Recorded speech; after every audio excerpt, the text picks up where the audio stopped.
Hello everyone, this is साहिला और आज का हमारा टॉपिक है the remaining principles of Henry Fayol. कल की क्लास में हमने ऑलरेडी 3 प्रिंसिपल्स डिस्कस कर लिए थे, जिसमें था डिवीज़न ऑफ वर्क यानी काम को बांट देना चाहिए। सेकंड, अथॉरिटी एंड रिस्पॉन्सिबिलिटीज़, आपको काम के हिसाब से ही अथॉरिटी और रिस्पॉन्सिबिलिटी मिलना चाहिए, दोनों इक्वल होना चाहिए। और थर्ड प्रिंसिपल था हमारा प्रिंसिपल ऑफ डिसिप्लिन, जिसमें हमने ये देखा था कि जो भी आप डिसिप्लिनरी रूल्स एंड रेगुलेशंस बनाते हैं वो सभी पर इक्वली इम्पोज्ड होना चाहिए। ठीक है, आज हम डिस्कस कर रहे हैं तो fourth principle of Henry Fayol, जिसमें कहा गया है principle of unity of command. अब इसका नाम देखिए, उसी में से इसका मीनिंग भी क्लियर हो जाता है। यूनिटी का मतलब होता है एक, वन, और कमांड का मतलब होता है ऑर्डर्स या इंस्ट्रक्शंस जो आपको परफॉर्म करने होते हैं।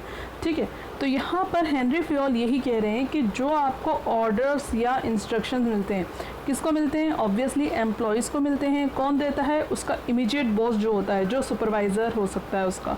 ठीक है, तो मेंटर हो सकता है, सुपरवाइज़र हो सकता है, मैनेजर हो सकता है, जो भी जस्ट उससे ऊपर है वो उसको ऑर्डर देगा। उसका काम क्या करना है, किसको रिपोर्ट करना है, ये सब वो बताएगा। तो ऑर्डर देने वाला पर्सन जो है वो कितने होना चाहिए? यूनिटी मतलब वो एक होना चाहिए। सिंपल सी बात है, अगर कोई भी पर्सन है और उस पर्सन के मल्टीपल बॉसेस होते हैं, ठीक है, उसका यहाँ पर 3 या 4 बॉसेस हम मान लेते हैं कि अगर उसके मल्टीपल बॉसेस होते हैं तो ये बॉस अपने इंस्ट्रक्शन देगा, ये बॉस अपने इंस्ट्रक्शन देगा, ये बॉस अपने इंस्ट्रक्शन देगा और ये वाला बॉस अपने इंस्ट्रक्शन देगा। सभी के इंस्ट्रक्शंस को फॉलो करना इस एम्प्लॉय की ड्यूटी हो गई है। अब जब ये एम्प्लॉय अपना काम परफॉर्म करेगा तो ये सोचेगा कि मैं किसके ऑर्डर्स को पहले परफॉर्म करूं। अगर ये इस बॉस के ऑर्डर्स को पहले परफॉर्म करता है तो ये बाकी जो रिमेनिंग बॉसेस हैं ये इससे क्वेश्चन करेंगे, क्वेरी करेंगे कि हमारा काम क्यों नहीं करा, या फिर ये भी प्रॉब्लम हो सकती है कि तुमने हमें प्रायोरिटी क्यों नहीं दी, और वो इसके साथ अगेंस्ट में एक्शन लेने लग जाएंगे।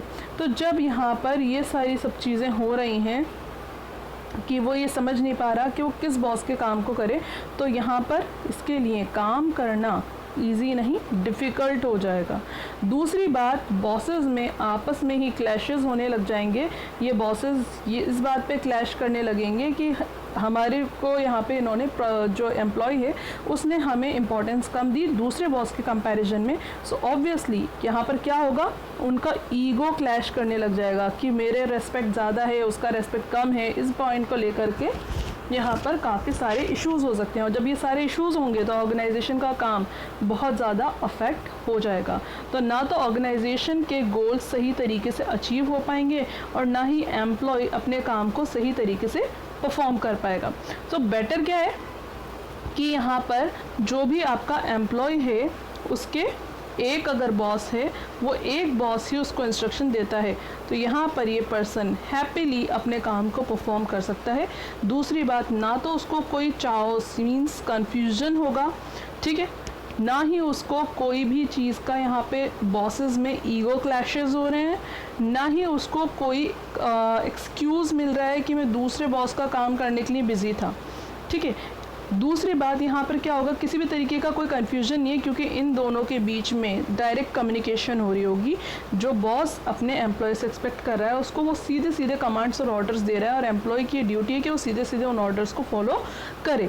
तो यहाँ पर सारा काम स्मूथ और सिस्टमैटिक और इफ़ेक्टिव और एफिशिएंट तरीके से सारी चीज़ें परफॉर्म हो रही होंगी। तो ये एक अच्छा तरीका है। अब देखिए यहाँ पे क्या कहते हैं फयोल भी ये कहते हैं कि इस प्रिंसिपल में कि एक एम्प्लॉय को हमेशा सिर्फ एक ही बॉस से ऑर्डर्स मिलने चाहिए, ताकि वो उन ऑर्डर्स को सही तरीके से समझ सके and get liable to only one person. वो सिर्फ एक ही पर्सन के लिए रिस्पॉन्सिबल हो कि मुझे उसी पर्सन के ऑर्डर्स फॉलो करने हैं। It will also help in reducing the confusion and conflicts. यहाँ पे एम्प्लॉय को कोई कन्फ्यूजन भी नहीं होगा, क्योंकि उसको एक ही बॉस सारे ऑर्डर्स मिल रहे होंगे। कॉन्फ्लिक्ट्स जो मैंने आपको बताया कि ईगो क्लैशेस होते हैं, या किसी का काम आप नहीं कर रहे, किसी का कर रहे हो, फिर वो आपके ऊपर कोई प्रेशर बना रहा है, तो इस तरीके के कोई भी प्रॉब्लम नहीं होंगे, कोई कॉन्फ्लिक्ट्स नहीं होते हैं, जो कि अगर ज़्यादा बॉस हों तो उनकी प्रेजेंस में जितना कन्फ्यूजन, कॉन्फ्लिक्ट्स, प्रॉब्लम्स अराइज हो सकती हैं। तो ये एक बेटर तरीका है कि हर एम्प्लॉय का एक ही बॉस होना चाहिए। यहाँ पे भी दे रखा है because in the presence of more bosses an employee can get over burdenise. एक एम्प्लॉय के ऊपर बहुत सारे बॉसेस अगर अपने इंस्ट्रक्शन दे रहे हैं तो वो ओवर बर्डनाइज भी हो जाएगा एंड कैन मेक एक्सक्यूजेज, और वो एक्सक्यूजेज बहाने भी बनाएगा कि वो दूसरे पर्सन के दूसरे बॉस के काम करने में बिजी था, which can reduce the work, और रिजल्ट्स जो हैं वो डिले हो जाएंगे, देर से आने लगेंगे, क्लैशेस भी होंगे बॉसेस के बीच में। तो यहाँ पर जो फेयोल हैं वो यही कहते हैं कि हर पर्सन का एक ही बॉस होना चाहिए। अब देखिए आप यहाँ पे चाहे ई को देख लीजिए, ई को ए ही ऑर्डर्स इंस्ट्रक्शन दे रहा है, डी को ए ही ऑर्डर्स दे रहा है, सी बी, इनके बीच में कोई भी दूसरा पर्सन नहीं है जो इनको ऑर्डर्स दे रहा हो। जैसे कि ए को अगर हम मैनेजर अज्यूम कर लें तो यहाँ पे बी सी डी ई उसके अंडर वर्क करने वाले, उसके डिपार्टमेंट में काम करने वाले एम्प्लॉयज़ हो गए, उनको वो एक ही मैनेजर अगर इंस्ट्रक्शन दे रहा है तो ये सही तरीके से अपने ऑर्डर्स को समझ भी सकते हैं और टाइमली परफॉर्म भी कर सकते हैं। लेकिन वहीं पे अगर मैं इसके साथ में कर देती इसको एफ़ कर देती हूँ, तो अगर एफ़ एक और हम बॉस मान लें और वो भी बी को इंस्ट्रक्शन दे रहा है, ई को इंस्ट्रक्शन दे रहा है, तो यहाँ पर ये जो एम्प्लॉयज़ हैं ये ओवर बर्डनाइज्ड हो रहे हैं और कंफ्यूज भी होंगे कि हम किसके ऑर्डर्स को फॉलो करें और किसको नहीं, क्योंकि सभी के काम करने के मेथड्स भी अलग होते हैं, तरीके भी अलग होते हैं। तो हो सकता है ए का तरीका अलग हो और एफ़ का तरीका अलग हो, उसकी वजह से भी प्रॉब्लम होगी। अगर एक और एग्जाम्पल मैं आपको समझाना चाहूँ तो जैसे कि आपका एक सब्जेक्ट है, अभी आप BST पढ़ रहे हैं, ठीक है, तो BST में आपका अगर एक ही टीचर है, वो आपको कह रहा है कि आप ये वाले नोट्स करिए, आप इस तरीके से अपने एग्ज़ाम्स की प्रिपरेशन करिए, ये आपका प्रोजेक्ट वर्क है, आपके एग्ज़ाम्स में आपको ये चैप्टर्स कंप्लीट करने हैं, लेट्स सी 1 to 5 चैप्टर्स आपके आएंगे। ये एक टीचर अगर आपसे कह रहा है तो आप उसके ऑर्डर्स को सही तरीके से फॉलो कर रहे हैं और बिना किसी कन्फ्यूजन के कर रहे हैं। लेकिन अगर मैं आपसे कहूँ यहाँ पे 2 टीचर आ जाते हैं, एक टीचर ने तो ये सब चीज़ें बताई दी ना, अब दूसरा टीचर भी आपसे कहता है कि आपको ये वाले नोट्स करने जो मैंने कहा, आपको मेरे हिसाब से यहाँ पे अपनी प्रिपरेशन करनी है, मेरे बताए हुए प्रोजेक्ट पर काम करिए, और मैं आपसे कह रहा हूँ कि 3 to 7 चैप्टर्स आएंगे। अब स्टूडेंट की कंडीशन क्या होगी, वो इन दोनों के बीच में कंफ्यूज है किसकी बात माने और किसकी नहीं। इसके साथ ही वो बर्डनाइज भी हो रहा है क्योंकि आपको यहाँ पे 1 से 5 चैप्टर तैयार करने पड़ रहे थे, इधर 3 से 7 चैप्टर तैयार करने आपको, तो एक्स्ट्रा 2 चैप्टर्स आपको और तैयार करने पड़ रहे हैं। यहाँ पे आप बर्डनाइज हो रहे हो क्योंकि आपके बॉसेस मल्टीपल हो गए हैं। तो यही इस प्रिंसिपल के अंदर कहा जाता है जहाँ पे वो कहते हैं कि यूनिटी ऑफ कमांड होना चाहिए, यानी एक ही ऑर्डर्स, एक ही पर्सन से आपको ऑर्डर्स मिलने चाहिए। ये है हमारा principle of order, sorry command. इसके बाद में था हमारा नेक्स्ट प्रिंसिपल है principle of unity of direction. Unity of direction, इसको भी हम वैसे ही समझेंगे। यूनिटी मतलब एक, और डायरेक्शन का मतलब क्या होता है, डायरेक्शन का मतलब होता है इंस्ट्रक्शंस या फ्लो, ठीक है। जिस फ्लो में हम सब जा रहे हैं वो क्या होना चाहिए, एक होना चाहिए। यानी अगर मैं आपसे कहूँ कि अगर कोई गोल है, कोई रिज़ल्ट है, तो उस सभी के लिए वो सेम गोल होना चाहिए, सेम डायरेक्शन के अंदर सब लोग मूव ऑन होना चाहिए। अगर किसी का गोल कुछ और होगा और किसी का गोल कुछ और होगा तो आप समझ जाएंगे कंडीशन क्या होने वाली है, ना तो ये अचीव होगा और ना ये अचीव होगा, और काफ़ी सारे क्लैशेस होंगे, काफ़ी सारी प्रॉब्लम्स होंगी, और सब लोग अपने अपने पर्सनल गोल्स को फुलफ़िल करने पर लग जाएंगे। तो यहाँ पर प्रिंसिपल ऑफ यूनिटी में हेनरी फ्योल कहते हैं कि 1 प्लान फॉर 1 टीम, एक पूरी टीम के लिए एक ही तरीके का प्लान होना चाहिए। जब पूरी टीम मेंबर्स में, लेट्स सी मैं इसको कहती हूँ टीम, और इसमें मैं कहती हूँ ABCDEFGH, ये 8 मेंबर्स हैं, ये एक टीम का पार्ट है। लेट्स सी ये मार्केटिंग टीम का पार्ट है। तो इन पूरे मेंबर्स के लिए जो गोल होगा वो सेम गोल होना चाहिए। तो इन्होंने यही कहा, एक पूरी टीम के लिए एक ही गोल होना चाहिए, सारे मेंबर्स। यहाँ पे अगर ए अपने एफर्ट पुट ऑन करेगा तो वो भी इस गोल को अचीव करने के लिए करेगा, बी भी इसके लिए काम करेगा, सी भी इसके लिए काम करेगा, डी भी इसके लिए काम करेगा, एच भी इसके लिए काम करेगा, जी भी इसके लिए काम करेगा।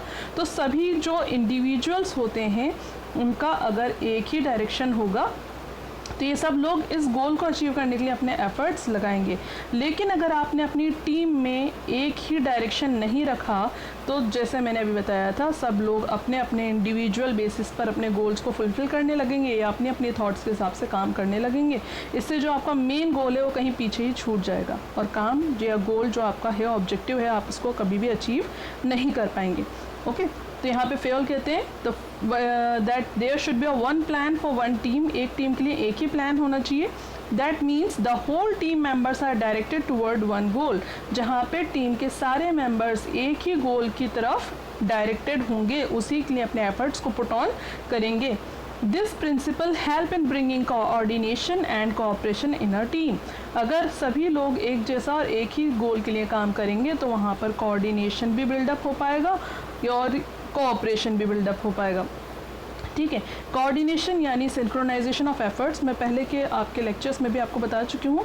एंड कोऑपरेशन क्या होता है, हम जब सपोर्ट करते हैं अपनी तरफ से, जब पूरी टीम एक ही साथ काम करेगी तो कोऑर्डिनेशन भी होगा उनके बीच में और एक दूसरे को वो कोऑपरेट भी करेंगे, वरना क्या होगा, इंटरनली कंपटीशन स्टार्ट हो जाएगा।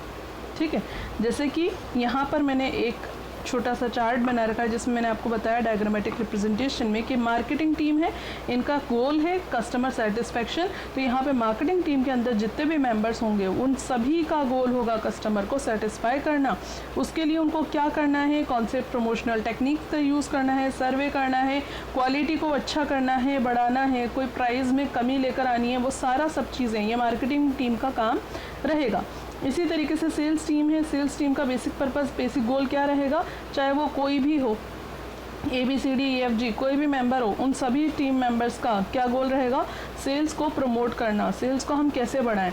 ए अपने तरीके से काम कर रहा होगा, बी अपने तरीके से काम कर रहा होगा, लेकिन सभी लोग एक ही डायरेक्शन में मूव ऑन करेंगे। जैसे कि अलग अलग सेल्स मेंबर हैं, वो अलग अलग एरिया में जा करके अपनी सेलिंग कर रहे हैं, अलग अलग एरियाज़ में अपनी शॉप लगा के सेलिंग कर रहे हैं, लेकिन सबका पर्पस क्या है, सेल्स को बढ़ाना, सेल्स का प्रमोशन करना। तो यहाँ पर इस प्रिंसिपल में जिसमें हम कहते हैं यूनिटी ऑफ डायरेक्शन, कि पूरी टीम का एक ही गोल होना चाहिए, one plan for one team, ताकि उनके अंदर यूनिटी बिल्डअप हो सके और सभी लोग एक साथ अपने एफर्ट्स पुट ऑन करके गोल्स को अचीव कर पाएँ। This was the fifth principle. यहाँ पे और दे रखा है, this principles on the focus is on one team one goal, एक टीम का हमेशा एक ही गोल होना चाहिए। So the next principle is subordination of individual interest to general interest। यहाँ पर कहते हैं सबऑर्डिनेशन, एक दूसरे के साथ ऑर्डिनेट होना चाहिए, एक साथ जुड़ा होना चाहिए। क्या, individual interest to general interest. Individual interest आप समझ गए, एक, जनरल कॉमन सबके लिए। ठीक है, तो यहाँ पर इंडिविजुअल इंटरेस्ट की बात अगर मैं आपसे कहूँ तो यहाँ पे मैं कहूँगी, जब भी कोई एम्प्लॉय किसी ऑर्गेनाइजेशन के अंदर एंटर करता है तो उसका अपना खुद गोल होता है। क्या गोल होता है, जब भी कोई एम्प्लॉय आ रहा है तो उसका गोल होता है या तो कोई पोस्ट या पोजीशन उसको हासिल करनी होती है, ठीक है, या फिर मनी, पैसे उसको ज़्यादा कमाने होते हैं, या फिर वो दूसरी कंपनी को अगर स्विच करके आ रहा है तो इसलिए आ रहा होगा कि उसको यहाँ पे सैलरी या पैसे ज़्यादा मिलेंगे। ठीक है, इसके बाद में पावर या पोजीशन, जो ऊपर भी मैं लिख चुकी हूँ, पावर उसको ज़्यादा चाहिए, अथॉरिटी ज़्यादा चाहिए होती है। ठीक है, कुछ को प्रेस्टीज या अपनी इज्जत बनानी होती है, गुडविल क्रिएट करनी होती है। ठीक है, और कुछ के कुछ मैं कहूँ गोल्स होते हैं कुछ कंपनीज़ में काम करने के लिए, उन रेपुटेटेड कंपनीज़ का पार्ट बनने के लिए और वहाँ पे अपने आप को प्रूव करने के लिए। तो अगर कोई एम्प्लॉय किसी भी ऑर्गेनाइजेशन में आता है तो इनमें से उसका कोई ना कोई गोल तो होता ही है कि उसको अपने गुडविल वाली कंपनी के साथ काम करनी है, उसको किसी पोस्ट या पोजीशन को हासिल करना है, उसको पैसे ज़्यादा कमाने हैं, उसको पावर या अथॉरिटी ज़्यादा चाहिए, या वो अपनी गुडविल या प्रेस्टीज को बढ़ाना चाहता है उस कंपनी में आकर के। ठीक है, या फिर अपने काम से अपने जो रिकॉग्निशन हम कहते हैं, पहचान, लोगों के बीच में अपनी पहचान उसको साबित करनी है, अपनी टीम में वो अपनी रेपुटेशन बिल्डअप करना चाहता है, लोगों को प्रूव करना चाहता है। तो इनमें से कोई ना कोई गोल तो हर एम्प्लॉय का होता ही है, सही है। तो ये जो गोल्स थे इनको हम कहते हैं इंडिविजुअल गोल। इंडिविजुअल गोल यानी हर जो पर्सन है उसका अपना गोल। ये तो क्लियर हो गया। अब अगर हम कहें जनरल इंटरेस्ट की बात करें या जनरल गोल की बात करें तो ये होता है ऑर्गेनाइजेशनल गोल, जो हमारी ऑर्गेनाइजेशन का मेन गोल है, उसका बेसिक पर्पस है जिसके लिए हमने ऑर्गेनाइजेशन को बिल्डअप कर रखा है। अब अगर हम यहाँ पे बात करें कि ऑर्गेनाइजेशन में जो गोल है, जैसे कि है प्रॉफिट मैक्सिमाइजेशन, अगर ये ऑर्गेनाइजेशन का गोल है तो प्रॉफिट को हम कैसे बढ़ा सकते हैं? इसका एक तरीका होता है या तो हम अपने प्रोडक्ट की प्राइजेस को बढ़ा दें, ठीक है, या फिर हम अपनी क्वालिटी को बढ़ा दें, या हम कुछ ऐसे टेक्निक्स लेकर आएँ जिससे कि हमारी सेल्स बूस्ट हो जाएं, सेल्स बढ़ जाएं, तो हमारा प्रॉफिट ज़्यादा होगा, ठीक है, या फिर हम कुछ कॉम्पिटिटिव एडवांटेज गेन करें। कॉम्पिटिटिव एडवांटेज होती है जो आपके कॉम्पिटिटर्स हैं, आप उनसे कुछ अलग हटके, कुछ डिफरेंट करके ऐसा पॉइंट, ऐसा एडवांटेज रखते हो जो कि कंपटीशन में आपको आगे बढ़ाता है, ठीक है, इसको हम कहते हैं कॉम्पिटिटिव एडवांटेज। तो यहाँ पे कोई सा भी तरीका हो सकता है जिससे कि हम यहाँ पे प्रॉफिट को गेन करेंगे, इसमें से हम ऑब्वियसली कोई एक ऑप्शन को चूज़ करेंगे। तो ये ऑर्गेनाइजेशन का गोल हो गया।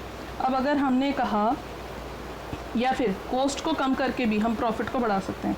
लेट्स सी ऑर्गेनाइजेशन में अभी जैसे चल भी रहा है, लॉकडाउन चल रहा है, इकोनॉमिक बहुत ज़्यादा क्राइसिस चल रहे हैं, इकोनॉमी बहुत ज़्यादा ड्रॉप हो गई है और इस टाइम पे सिर्फ वही कंपनी सर्वाइव कर पाएंगी जो अपनी कॉस्ट को मेंटेन कर पाएँ, जो अपनी सेल्स को मेंटेन कर पाएँ।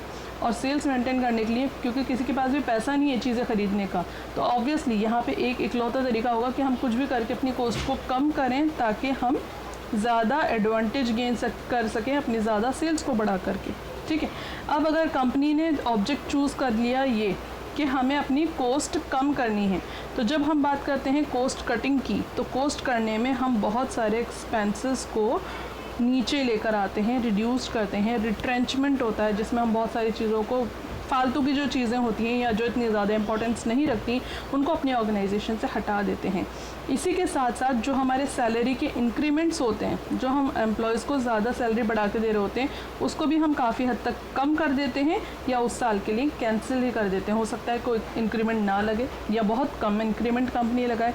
तो अगर हम इसका एग्जाम्पल देख रहे हैं तो यहाँ पर जैसे हमने कहा, हमारा ऑर्गेनाइजेशन का जो जनरल इंटरेस्ट, जनरल गोल है वो है कि हमें कॉस्ट कम करनी है, और इंडिविजुअल इंटरेस्ट जो एम्प्लॉय आया था उसको है कि उसको मनी बढ़ाना है, यानी अपनी सैलरी बढ़ानी है, वो चाहता है कि उसके पैसे बढ़ें।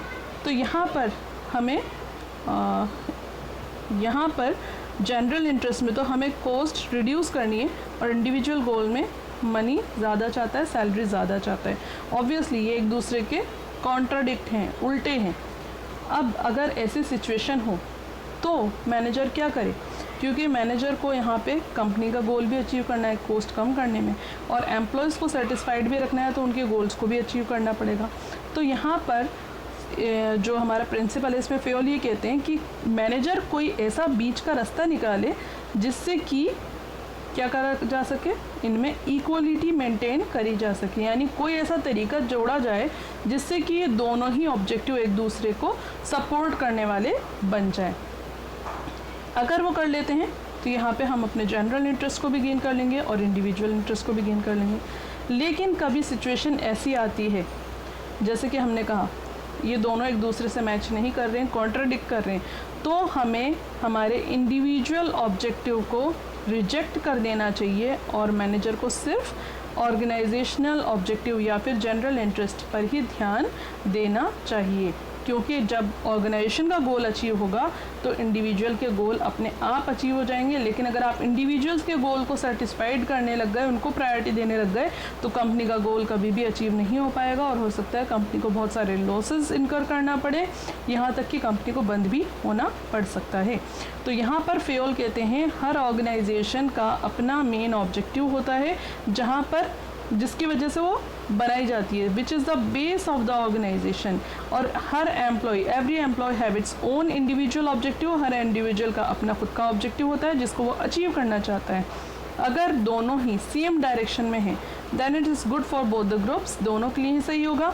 लेकिन अगर ये एक दूसरे से कॉन्ट्राडिक्ट करते हैं, एक दूसरे के अपोजिट हैं, तो ये रिस्पॉन्सिबिलिटी है मैनेजर की कि वो ऑर्गेनाइजेशनल ऑब्जेक्टिव को ही प्रायोरिटी दे, क्योंकि ऑर्गेनाइजेशन का ऑब्जेक्टिव इंडिविजुअल ऑब्जेक्टिव के लिए सेक्रीफाइस नहीं किया जा सकता। और जब आप ये प्रिंसिपल को फॉलो करेंगे तो ये प्रिंसिपल आपके कोऑर्डिनेशन भी बिल्डअप कर देगा ऑर्गेनाइजेशनल और इंडिविजुअल गोल्स के बीच में। दोनों के बीच में कुछ ऐसा तरीका निकल के आ जाएगा कि यहाँ पर आप दोनों गोल्स को सेटिस्फाइड कर सकते हो या कर पाओगे। तो यहाँ पर जो 6th प्रिंसिपल था, subordination of individual interest to general interest, इसका मतलब यही था कि आप अपने बेसिक ऑब्जेक्टिव्स को दूसरे ऑब्जेक्टिव्स के साथ में मैच करने की कोशिश करिए। अगर वो मैच नहीं करते तो मैनेजर को क्या करना चाहिए, सिर्फ अपने जनरल इंटरेस्ट यानी कि ऑर्गेनाइजेशनल गोल को फोकस करना चाहिए और उसी पर प्रायोरिटी रखना चाहिए। नेक्स्ट आपका प्रिंसिपल है principle of remuneration. Principle of remuneration में फेयोल कहते हैं, रेम्यूनरेशन का मतलब आप जानते हैं वेजेस या सैलरी, जो आपको पैसे मिलते हैं, ठीक है। अब पैसे कैसे मिलने चाहिए, ये कहते हैं प्रिंसिपल ऑफ रेम्यूनरेशन।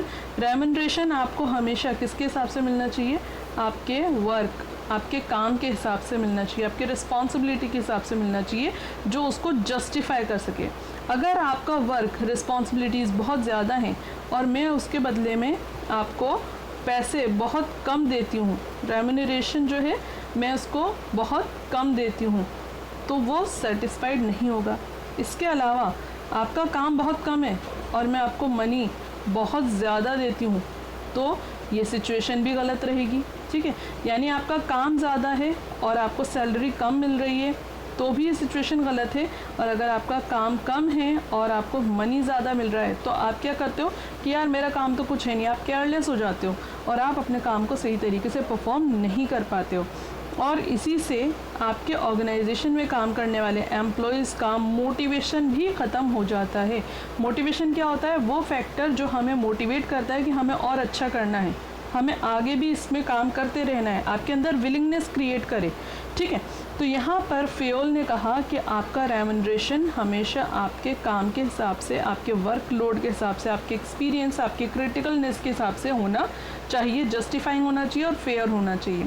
अगर ये फेयर होगा तभी एम्प्लॉयज़ भी सीरियसली इस पर फोकस करेंगे और अपने काम को सही तरीके से करेंगे। और अगर आपने इम्बैलेंस हो रहा है, चाहे आप ज़्यादा दे रहे हैं काम के हिसाब से या कम दे रहे हैं, दोनों ही कंडीशन में ये गलत होगा, ठीक है। Fayol said that remuneration is the financial motivation, ये वो फाइनेंशियल मोटिवेशन है यानी पैसों का मोटिवेशन जिससे लोग मोटिवेट होते हैं काम करने के लिए, पैसे मिल रहे हैं आपको। अगर कोई employ get the fair remuneration, उसको सही रेम्यूनरेशन मिलता है तो ही वो सेटिस्फाइड होता है और तभी वो अपने एफर्ट्स को पूरी तरीके से, मैक्सिमम तरीके से ऑर्गेनाइजेशन के लिए पुट ऑन करने के लिए हमेशा रेडी रहता है। इसलिए हमेशा उनको फेयर रेम्यूनरेशन ही देना चाहिए। अब हम अगर कहें कि फेयर रेम्यूनरेशन होता क्या है, इसको कैसे कैलकुलेट करें कि किसके कितने पैसे बनते हैं या किसको कितने पैसे देना चाहिए, तो यहाँ पे हमने कहा कि हम इस रेम्यूनरेशन को अलग अलग बेसिस पर कैलकुलेट कर सकते हैं। सबसे पहले तो होता है financial capacity of the company. आपकी कंपनी की फाइनेंशियल कैपेसिटी जितनी है उसके हिसाब से जो जेन्युइन पैसे बनने चाहिए वो दीजिए।